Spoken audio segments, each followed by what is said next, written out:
गिरने को आप चाहे जितना मर्जी नीचे गिर सकते हो और अपनी लाइफ को टोटल हेल बना सकते हो, because there is no minimum potential and similarly there is no maximum potential. आपके ऊपर कोई अपर लिमिट नहीं लगी हुई कि आप बस अपने इतने ही टैलेंट्स या फिर इतनी ही एबिलिटीज़ को अनलॉक कर सकते हो या फिर आप बस अपने इतने ही जीन्स को एक्टिवेट कर सकते हो।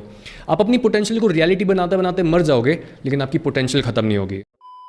2009 में मैं 12 साल का था और उस साल में एक दिन ऐसा था जिस दिन हर जगह पर एक ही न्यूज़ चल रही थी, माइकल जैक्सन पास्ड अवे। मैंने सुना तो था कि कोई बहुत ग्रेट सिंगर और डांसर है, लेकिन जब मैंने पहली बार देखा आई वॉज शॉक्ड। इतना स्टारडम, इतने चमकीले कपड़े और फैन फॉलोइंग ऐसी कि लोग कॉन्सर्ट में आते ही बेहोश हो रहे हैं। And then there was me, जिसके घर में गटर का पानी भर जाता था और जिसकी फैमिली में इतने सारे इंटरजनरेशनल ट्रॉमा थे कि आगे बढ़ने का तो कोई सवाल ही नहीं था। बट जो मेरी लाइफ और माइकल की लाइफ में इतना ज़्यादा गैप था, इस चीज़ ने मेरे को इंस्पायर करा और मेरे को लगा कि मैं भी अपनी लाइफ में ग्रेटनेस हासिल कर सकता हूँ। बट जब मैंने यही सेम चीज़ अपने फ्रेंड्स और फैमिली के साथ डिस्कस करी, दे वर लाइक नहीं नहीं नहीं नहीं नहीं नहीं, उसकी लाइफ है वो उसका स्टारडम है, उसके सारे टैलेंट्स हैं, उसका पैसा है, इन सारी चीज़ों से हमारा कोई लेना देना नहीं है। यानी सेम सिचुएशन है बट अलग अलग लोग अलग अलग कंक्लूजन निकाल रहे हैं। ऐसा क्यों होता है? कोई इंसान इंस्पायर हो रहा है सेम चीज़ को देख के, लेकिन कोई इंसान कह रहा है कि हमें फ़र्क ही नहीं पड़ता। ऐसा इसलिए होता है क्योंकि हर इंसान के अंदर डिफरेंट टेंडेंसी होती है। आपने बहुत बार ये वर्ड मेरे मुंह से या फिर मेरी बहन के मुंह से सुना होगा, टेंडेंसी। टेंडेंसी का मतलब होता है एक इंसान की डिफ़ॉल्ट स्टेट, यानी आपका जो डिफ़ॉल्ट मेंटल स्टेट है। जैसे मैं अभी यहाँ पे बैठा हूँ, कोई मेरे को बाहर की चीज़ प्रोवोक नहीं कर रही, तो मैं इस समय क्या फील कर रहा हूँ, क्या मेरे दिमाग में थॉट आ रहा है, कैसे मेरे अंदर के इमोशंस रहते हैं जनरली जब मेरे को कोई बाहर से प्रोवोक नहीं करता, किस तरीके की मेरी हार्मोनल प्रोफाइल है और कितनी आसानी से जीवन शक्ति मेरी बॉडी के थ्रू मूव करती है। ये सारी चीज़ें मिलकर बताती हैं कि एक इंसान कितना सफल हो सकता है अपनी ज़िंदगी में। योगा और अद्वैत वेदांत में इसे वासना भी बोला जाता है और सिर्फ यही कॉन्सेप्ट एक्सप्लेन कर सकता है कि दो ट्विन्स जिनके फादर एल्कोहलिक होते हैं, वो सेम डीएनए होने के बावजूद और सेम एनवायरनमेंट में बड़े होने के बावजूद उनमें से एक ट्विन बोलता है कि मैं कभी शराब नहीं पीऊंगा जस्ट बिकॉज मैंने अपने बाप को इतना पीते हुए देखा है, और दूसरा ट्विन बोलता है कि मैं हमेशा शराब इसलिए ही पीता हूँ क्योंकि मैंने अपने बाप को पीते हुए देखा है। Same situation, same DNA, same genetics, but different conclusion. आप किस चीज़ की तरफ आकर्षित होगे या फिर किस चीज़ से दूर भागोगे या फिर आपको किसी चीज़ की लत लगेगी या नहीं, ये सारी चीज़ें आपके एनवायरनमेंट और आपके जेनेटिक्स पर बाद में और आपकी टेंडेंसी पर पहले डिपेंड करती हैं। इसी वजह से कई लोगों की आंखें चमकने लगती हैं जब वो सक्सेस और ग्रेटनेस को देखते हैं, लेकिन कई लोग गुस्सा और निराश हो जाते हैं जब वो सक्सेस और ग्रेटनेस को देखते हैं। उन्हें लगता है कि उनकी रियलिटी और एक सक्सेसफुल इंसान की रियलिटी में बहुत बड़ा गैप है और वो कभी भी इस गैप को भर ही नहीं सकते। ये भी अद्वैत वेदांत की इनसाइट है कि तुम रियलिटी को क्यों दो भागों में बांट रहे हो। रियलिटी ऐसी नहीं है कि कई चीज़ें मुश्किल हैं, कई चीज़ें आसान हैं या फिर कई चीज़ें पॉसिबल हैं और कई चीज़ें पॉसिबल नहीं हैं। ये बस तुम्हारे मन का भ्रम है और तुम अपनी मैक्सिमम पोटेंशियल तक तब तक नहीं पहुंच सकते जब तक तुम इन दोनों रियलिटी को, इन दोनों पोलर ऑपोजिट्स को जोड़ नहीं लेते। अद्वैत का मतलब ही ये है कि दो नहीं हैं। जिस चीज़ को तुम दूसरा, तीसरा, चौथा, पांचवा बोल रहे हो, वो बस पहले के ही अलग अलग रूप हैं। अगर आपको जियोलॉजी की ज़रा सी भी समझ हो तो आपको पता होगा कि एक पहाड़ कैसे बनता है। जब दो अलग अलग टेक्टोनिक प्लेट्स साथ मिलती हैं, जब वो टकराती हैं, तब वो सिमिलर मास और सिमिलर थिकनेस होने के वजह से वो एक दूसरे के ऊपर नीचे नहीं जाती, वो एक दूसरे की तरफ टकराती जाती हैं और उनके बीच कई फोल्ड बन जाते हैं और इन्हीं फोल्ड्स को हम माउंटेन रेंज बोलते हैं। और जितने टाइम तक ये दोनों टेक्टोनिक प्लेट्स साथ में टकराती जाती हैं, एक दूसरे के ऊपर घिसती चली जाती हैं, उतना ही एक पहाड़ ऊंचा बनता चला जाता है। जहाँ पर भी दो ऑपोजिट्स का मिलन होता है वहाँ पर ग्रोथ होती है और एक पीक बनती है।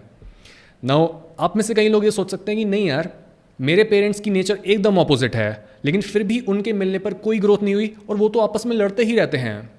लेकिन मिलन का मतलब ये नहीं होता।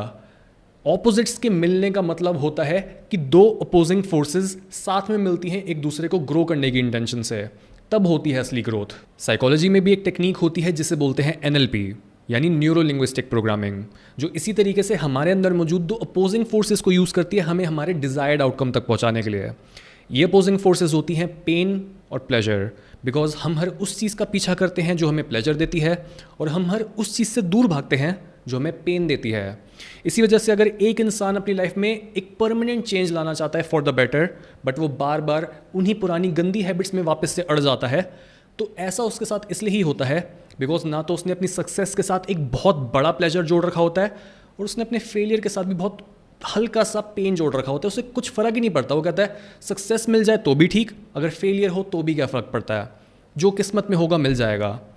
बट ये लैंग्वेज एक लूज़र की होती है। और इस तरीके से बात करके ना तो आप अपनी टेंडेंसी को बदल सकते हो और ना ही आप अपनी मैक्सिमम पोटेंशियल तक पहुंच सकते हो। इसके बजाय खुद से एक क्वेश्चन करो कि आपने अपनी लाइफ में किन चीज़ों के साथ पेन और किन चीज़ों के साथ प्लेजर को जोड़ रखा है। अगर आप अपनी लाइफ में एक परमानेंट चेंज लाना चाहते हो तो अपने फेलियर्स को ज़्यादा पेनफुल बनाओ और अपनी सक्सेसेस को, अपनी जीत को ज़्यादा प्लेजरेबल बनाओ, ताकि वो आपके सारे सेक्रीफाइसेस और आपके दर्द को जस्टिफाई कर सके। अगर हम एडिक्शंस की बात करें तो ये सोचो कि एक एल्कोहलिक किस तरीके से दुनिया को देखता है। एक एल्कोहलिक की लाइफ में कई प्रॉब्लम्स होती हैं या फिर वो पीता है किसी गम को भुलाने के लिए, यानी जो भी एक्चुअल प्रॉब्लम है वो उसे एड्रेस नहीं कर रहा, वो बोलता है कि वो पेनफुल है और वो ध्यान देता है प्लेजर पे, अल्कोहल पे। मतलब वो जूम आउट करके बिगर पिक्चर में ये नहीं देख रहा कि अगर वो अल्कोहल पीता जाए और एस्केप करता जाए रियलिटी को, तो उसकी जो प्रॉब्लम है वो सॉल्व नहीं हो रही, बल्कि प्रॉब्लम बढ़ ही रही हैं। और आगे चल के जिस चीज़ को वो प्लेजर बोल रहा है, यानी अल्कोहल को, वो आगे चल के एक बहुत बड़े पेन में कन्वर्ट हो जाएगी। सिमिलरली आज बहुत से लोगों को पॉर्न और मैस्टरबेशन की एडिक्शन है। और अगर हम इंटरनेट पर मिलने वाले सबसे कॉमन सोल्यूशन की बात करें तो वो है obviously no fap. But no fap भी इस प्रॉब्लम का कोई परमानेंट सोल्यूशन नहीं है, बिकॉज वो इस प्रॉब्लम की जड़ तक नहीं जाता। नो फैप में आपको बेसिकली ये बोला जाता है कि आपका जो भी काम है ठीक है आप वो करो, चाहे आप स्टडी कर रहे हो तो आप स्टडी करो, अगर आपकी जॉब है तो आप जॉब करो, और आप पॉर्न देखना या फिर मैस्टरबेट करना बंद कर दो। और ये एक बहुत अच्छा टेम्परेरी फिक्स है, बिकॉज अगर आप पूरे दिन ही पॉर्न देख रहे थे या फिर आप पूरे दिन ही मैस्टरबेट कर रहे थे तो आपने वो रोक दिया है, बट अभी तक आपने खुद को रीवायर नहीं करा है। जैसे अगर आप काउंट भी कर रहे हो कि ठीक है मेरे 30 दिन हो गए, मेरे 40 दिन हो गए, ठीक है, लेकिन आपके मन को अभी तक यही पता है कि प्लेजर तो उसी चीज़ के साथ जुड़ा है। अभी तो कोई बोरिंग काम कर रहा हो सकता है, लेकिन दिमाग वहीं पे है, प्लेजर उसी में है। एक बहुत पॉपुलर फिलोसोफर थे डेविड ह्यूम, जिन्होंने एक बार बोला था reason is the slave of the passions. यानी हम चाहे जितना मर्जी प्लान कर लें और जितना मर्जी खुद को इंटेलेक्चुअली ये समझाने की कोशिश कर लें कि क्या चीज़ सही है और क्या चीज़ गलत, जब तक हम एक्चुअल में अपने पैशंस की डायरेक्शन को मोड़ते नहीं हैं तब तक हम इवेंचुअली वहीं पर घुमा फिरा कर चले जाते हैं जहाँ से हमने शुरुआत की होती है। इसी वजह से नो फैप एक परमानेंट सोल्यूशन नहीं है, और ब्रह्मचर्य 1000 गुना बेहतर है नो फैप से। बिकॉज ब्रह्मचर्य एक्चुअल में वो प्रैक्टिस है जो आपको बताता है कि अपने पैशंस को सब्लिमेट कैसे करना है, और ये जो एनर्जी है हमारे अंदर, ये जो ड्राइव है, इसको चैनलाइज कैसे करना है एक हायर गोल की तरफ। और ये जो अपनी टेंडेंसी को बदलने का तरीका है और जिस तरीके से हम पेन और प्लेजर को यूज़ कर रहे हैं, हम भी बेसिकली यहाँ पर अपने पैशन को रीडिफाइन करने की कोशिश कर रहे हैं। इसलिए पॉर्न और मैस्टरबेशन के ऊपर से प्लेजर का लेबल उतारो और इस लेबल को एक बहुत हायर गोल पर लगाओ, ताकि आपका मन ही ना करे इन छोटे मोटे प्लेजर्स में इन्वॉल्व होने का। अगर आप मुझसे पूछो कि मैं किस तरीके से मैस्टरबेशन को देखता हूँ, किस तरीके से मैं खुद को रोकता हूँ इस तरह की हैबिट्स में इंडल्ज करने से, तो आंसर बहुत सिंपल है। Because I know if I masturbate I will feel weak, I will lose mental clarity, मैं शेम महसूस करूंगा और मेरे अंदर एनर्जी नहीं होगी। और अगर मेरी फैमिली में किसी को मेरी ज़रूरत हो, मेरे फ्रेंड्स को मेरी ज़रूरत हो, अगर मैं आपकी मदद करना चाहता हूँ, तो मैं किसी की भी कैसे मदद कर पाऊंगा जब मैं खुद ही वीक फील कर रहा हूँ, जब मेरे अंदर खुद ही मेंटल क्लैरिटी नहीं है। मैं खुद को एक ऐसे इंसान की तरह देखता हूँ जो रिस्पॉन्सिबल है दूसरों की मदद करने के लिए। तो ऐसे में मैं खुद को जानबूझकर वीक क्यों बनाऊँगा? यानी मैंने अपनी मैस्टरबेशन को जोड़ा हुआ है सिर्फ अपने पेन से नहीं, बल्कि दूसरों के पेन से भी। और एक्चुअल में इसी तरह का एक्सट्रीम तरीका होता है एक परमानेंट चेंज लाने का। ऐसे ही अगर हम डाइटिंग के बारे में बात करें तो ज़्यादातर लोग अपनी डाइट्स के साथ इसलिए ही स्टिक नहीं कर पाते बिकॉज उन्हें लगता है कि वो किसी टेम्परेरी रिवॉर्ड को चेस कर रहे हैं। मे बी वो किसी इवेंट, किसी शादी, किसी बर्थडे या फिर खुद को डेटिंग मार्केट में एडवर्टाइज करने के लिए हेल्दी, फिट और सेक्सी बनाना चाहते हैं, बट वो घुमा फिरा कर वहीं आ जाते हैं जहाँ से उन्होंने शुरुआत की थी। बिकॉज उनका जो डिफ़ॉल्ट स्टेट है, जो उनकी आइडेंटिटी है, उन्होंने उसको कभी चेंज ही नहीं करा। और ये कोई परमानेंट फिक्स नहीं है। एक परमानेंट फिक्स तब आता है जब आप अपने पेन और प्लेजर पॉइंट्स को स्विच कर देते हो। जैसे इस केस में अगर आप टेस्टी लेकिन जंक फूड को अवॉइड करना चाहते हो तो उस जंक फूड को एसोसिएट करो डिस्गस्ट और पेन के साथ, और अगर आप हेल्दी फूड को भी प्लेजर के साथ खाना चाहते हो तो उस पर जो आपने मीनिंग लगाया हुआ है उसको चेंज करो। यही सेम चीज़ clinical psychologist doctor Jordan Peterson ने अपनी बुक मैप्स ऑफ मीनिंग में बताया है कि जहाँ पर भी हम जाते हैं दुनिया में हमें चीज़ें दिखती हैं। जैसे मैं इस माइक में बोल रहा हूँ, कैमरा में रिकॉर्ड कर रहा हूँ, मेरे पास एसी का रिमोट है, बहुत सारी चीज़ें आसपास, और ये एक फैक्ट है। लेकिन इन चीज़ों के साथ मैं क्या मीनिंग एसोसिएट करता हूँ, ये चीज़ें मेरे लिए क्या सिग्निफाई करती हैं, ये एक अलग फैक्ट है। दुनिया में लोगों के बीच इतने सारे कॉन्फ्लिक्ट्स इसलिए होते हैं बिकॉज हर इंसान हर चीज़ को एक डिफरेंट मीनिंग देता है। इसी चीज़ से मैं अपनी एक इंसाइट शेयर करता हूँ आपके साथ। रिसेंटली मैंने यूट्यूब पर अपनी पर्सनैलिटी को शो करना शुरू करा है और मैं एक्चुअल में बता रहा हूँ कि मैं दुनिया को किस तरीके से देखता हूँ। Because as a content creator मैंने ये रियलाइज़ किया है, और मैं भी बहुत लेट रियलाइज़ किया है, कि अगर आप किसी कंक्लूजन पर पहुंच रहे हो, अगर आप किसी कंक्लूजन को अपनी ऑडियंस के साथ शेयर कर रहे हो और वो कंक्लूजन मेन स्ट्रीम थिंकिंग से बिल्कुल ऑपोजिट है, तो आपको बैकअप करना चाहिए उसको, आपको पूरा हिस्ट्री बताना चाहिए कि आप उस कंक्लूजन पर कैसे पहुंचे और कैसे आपकी पूरी स्टोरी उसी चीज़ से रिलेटेड है। और अगर आप ऐसा नहीं करते देन पीपल विल थिंक कि आपने गूगल पर सर्च करके कुछ बताया है, just like other YouTubers, other content creators, या फिर आप किसी और के एक्सपीरियंस को अपना एक्सपीरियंस बताकर शेयर कर रहे हो। तो इसी वजह से मैं अपने ओपिनियंस को शेयर कर रहा हूँ। एंड दैट्स वाई एक रीसेंट कम्युनिटी पोस्ट में मैंने बताया, कुछ ऐसा मैंने पोस्ट किया था, you need to be child like, आपको ड्रीम करना चाहिए बहुत बड़ा। और उसमें एक पॉइंट था, you need to be in love 24/7। और इस एक जो पॉइंट को लेके लोगों ने मेरे को इतना क्रिंज बोला है, या आज तक ऐसा नहीं हुआ। Cringe cringe cringe cringe cringe. और आई वॉज लाइक वाई, क्योंकि पहली बार मेरे साथ ऐसा हुआ। ऑफ कोर्स हेट आपको मिलती है अगर आप कुछ भी ऑपोजिट शेयर करते हो लोगों की थिंकिंग के, but why cringe? Then I realised कि जिस तरह से मैं दुनिया को देखता हूँ और जो मैंने मीनिंग एसोसिएट किया हुआ है चीज़ों के साथ, लोगों का डिफरेंट एसोसिएशन है। They don't give same meaning two things. जिस तरीके से मैं अद्वैत के थ्रू पूरी दुनिया को देख रहा हूँ, अद्वैत का मतलब बस यही नहीं है कि ऑपोजिट्स को मिला दो और बस कुछ एब्स्ट्रैक्ट आइडिया नहीं है। This is a very practical idea. और अद्वैत का मतलब ये भी है कि तू और मैं नहीं हैं, जो आप हो वो ही मैं हूँ। और अगर मैं आपको हेट कर रहा हूँ तो बेसिकली मैं खुद को हेट कर रहा हूँ। जिस भी इंसान में ज़रा सी भी स्पिरिचुअल अंडरस्टैंडिंग होती है और उसको कर्म की समझ होती है, दे नो कि अगर आपने अपनी कार्मिक बैगेज को कम करना है तो आपको ऐसे एक्ट करना चाहिए जैसे हर कोई आपका ही बंदा है, हर कोई आप ही हो, आप बस शीशे में देख रहे हो। और अगर आप इस तरीके से देखते हो, अगर आपके अंदर बहुत इंक्लूसिविटी है, तब आप अपना कार्मिक बैगेज को बिना सोचे, बिना मेहनत के, बिना एक्चुअल कर्म करे कम कर सकते हो। This is why being in love 24/7 will liberate you. हर इंसान को यही लगता है कि जो उनके पास दुनिया का मैप है वो एक्यूरेट है और जो मीनिंग उन्होंने हर चीज़ को दे रखा है वो भी सही है। बट फिर भी मैं मेन स्ट्रीम थिंकिंग से डिसएग्री करके आपको दूसरी साइड पर लाने की कोशिश करता हूँ, बिकॉज जिन आइडियाज़ के बारे में हम बात कर रहे हैं ये कोई ट्रेंडी आइडियाज़ नहीं है। Main stream thinking trendy ideas से भरी हुई हो सकती है, और इवन मेरे टाइटल्स और थंबनेल्स भी ट्रेंडी आइडियाज़ और ट्रेंडी चीज़ों से भरे हुए हो सकते हैं। बट जिन चीज़ों के बारे में हम बात करते हैं इस चैनल पर, they are not trendy topics, they are not trendy ideas. ये मुश्किल हो सकते हैं समझने में, बट ये सनातन, ये इटर्नल आइडियाज़ हैं, ये कभी पुराने नहीं होंगे और ये बैलेंस्ड आइडियाज़ हैं। नाउ अगर हम और इसको समझने की कोशिश करें, बीइंग इन लव 24/7, बिकॉज ये आइडिया बहुत क्लोजली रिलेटेड है आज के टॉपिक से, achieving your maximum potential. Because ज़्यादातर लोग अपनी लाइफ में कुछ ज़्यादा अचीव ही नहीं कर पाते, बिकॉज वो बस खुद से ही कंसर्न रहते हैं। मेरी प्रॉब्लम्स, मेरी डिज़ायर्ड इनकम, मेरा ये, मेरा वो। उनकी ईगो इतनी ज़्यादा स्ट्रांग होती है कि वो दूसरे इंसान के बारे में सोचते नहीं है कि उसको क्या चाहिए। लेकिन हमारी पोटेंशियल कुछ इस तरीके से काम करती है कि अगर हम बस छोटी मोटी प्रॉब्लम्स को ही सॉल्व करने में लगे रहेंगे तो हमारे अंदर मौजूद जो कैपेबिलिटीज़ हैं वो भी बस उसी हद तक अनफोल्ड होंगी जितना उस छोटी सी प्रॉब्लम को सॉल्व करने के लिए ज़रूरी होंगी। लेकिन अगर हम एक बहुत बड़ी प्रॉब्लम को पकड़ लेते हैं और सिर्फ अपने अलावा दूसरों के बारे में भी सोचते हैं कि हम इनकी कैसे मदद कर सकते हैं इनको ग्रो करने में, तब हम मैक्सिमली डेवलप हो पाते हैं। क्योंकि जब भी आप खुद को एक चैलेंजिंग और मुश्किल सिचुएशन में डालते हो, तब आपके अंदर मौजूद वो जीन्स जो एक्टिवली खुद को मैनिफेस्ट नहीं कर रहे होते, वो भी ऑन हो जाते हैं। और ये चीज़ एक एडवेंचरस इंसान बहुत अच्छे से जानता है कि जब भी आप खुद को एक चैलेंजिंग और मुश्किल सिचुएशन में डालते हो, तब ये डिफिकल्टी आपके मन और आपकी फिजियोलॉजी से लेकर आपके जीन्स पर भी ये डिमांड डालती है कि उसे और पोटेंशियल चाहिए। नाउ बहुत से लोगों का ये क्वेश्चन आता है कि हम ये कैसे पता लगा सकते हैं कि एक इंसान में कितनी पोटेंशियल है।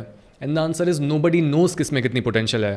बिकॉज हिस्टोरिकली जो भी इंसान ज़्यादा से ज़्यादा रिस्पॉन्सिबिलिटी लेता चला जाता है, वो अपनी पोटेंशियल को उतना ही ज़्यादा से ज़्यादा अनलॉक करता चला जाता है।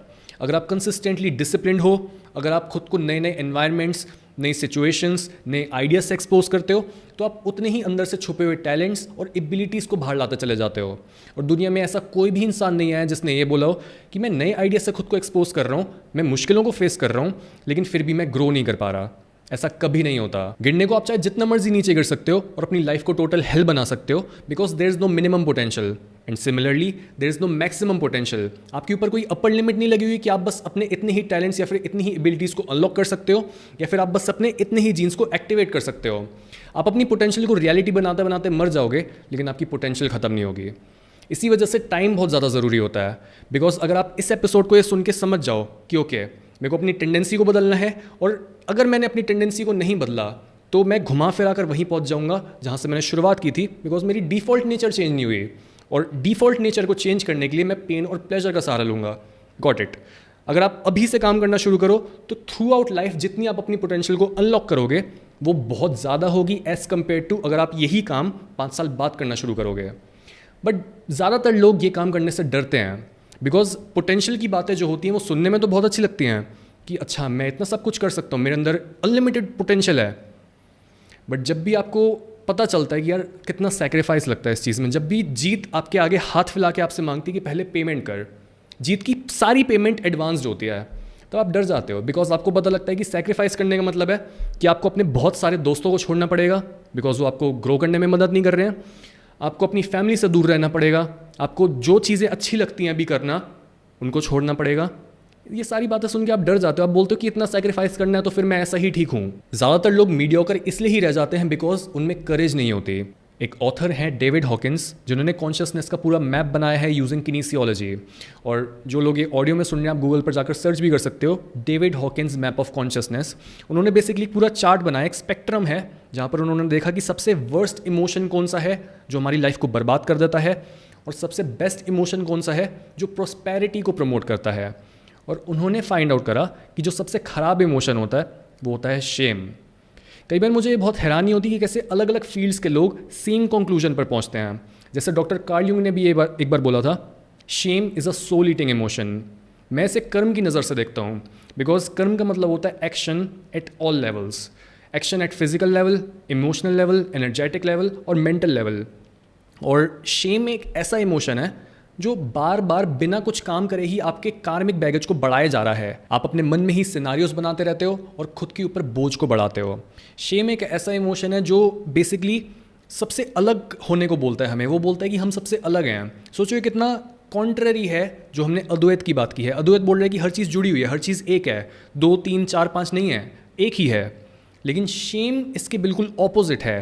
ये एंटी स्पिरिचुअल इमोशन हम बोल सकते हैं, बिकॉज ये हमें बोल रहा है कि मैं सबसे अलग हूँ, मुझे ज़िंदा नहीं रहना चाहिए, मैं इन्फीरियर हूँ, मैं बेकार हूँ। इसलिए शेम जो है वो सबसे वर्स्ट, सबसे बॉटम इमोशन है।